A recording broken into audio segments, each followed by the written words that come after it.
အားလုံးပဲမင်္ဂလာပါအောင်မင်းတူဒီမှာကြိုဆိုလိုက်ပါတယ်ကဲဒီနေ့ကတော့18ရက်နေ့ကဲမနေ့ကဟာလေးပြောအောင်19ရက်နေ့မှာဝမ်းကြီးနေကြီးကတခါရဲပါသွားနော်ဝမ်းကြီးနေကြီးကတခါရဲပါသွားဒီထက်ကပဲပတ်ခွေသွားတွေ့လားဒီထက်ကပတ်ခွေသွားမနက်ကောညအောင်ဒီထက်ကပါသွားတာ5ရဲ့ခွန်5ရဲ့နော်ကျွန်တော်ပြီးတဲ့ဝမ်းကြီးနေကြီးကိုထိုးပေါက်ကိုပေါက်ဘသူပေးတဲ့ဝမ်းကြီးနေကြီးကိုထိုးအောင်လဲဆိုတော့ဘသူလဲ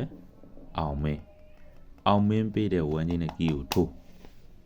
ဟုတ်တယ်နော်ဒါပေမဲ့ထိုးလို့ရတယ် like and subscribe လေးတော့လုပ်သွားပြီအောင်ကျွန်တော် like and subscribe လေးလုပ်သွားပြီအဲ့ဒါမှလူချင်းမင်းတို့အကိုမမတို့ကျွန်တော်တင်တိုင်းမှာအမြင်နဲ့တွေ့နေရပါတွေ့နေတော့ထိုးပြစ်တော့ပေါက်တယ်အဲလူချင်းမင်းတို့တို့လည်းအဆင်ပြေကျွန်တော်လည်းအဆင်ပြေနော်ကဲထားလိုက်တော့မနဲ့ညကိုပေါက်သွားနော်ရှေ့မှာလည်း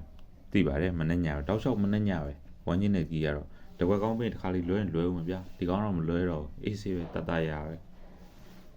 အေးဆေးထိုင်စားနေအောင်ကဲ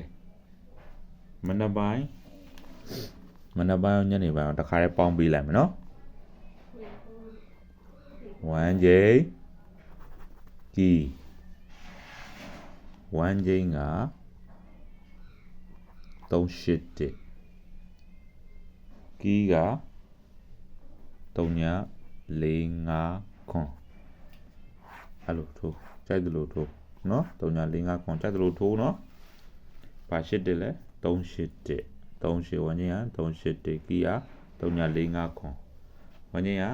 381ကီးက3945ခွန်ကြိုက်တယ်လို့ထိုးပျောက်ကနေမှာရောပြီးထိုးရပြီ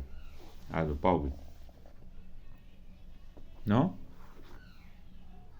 ဝမ်းကြီးနဲ့ကီးပေးပြီးသွားပြီအဆင်ပြေအောင်လုပ်ကြပါအဆင်ပြေပါစေဟုတ်ကဲ့အားလုံးကျေးဇူးတင်ပါတယ်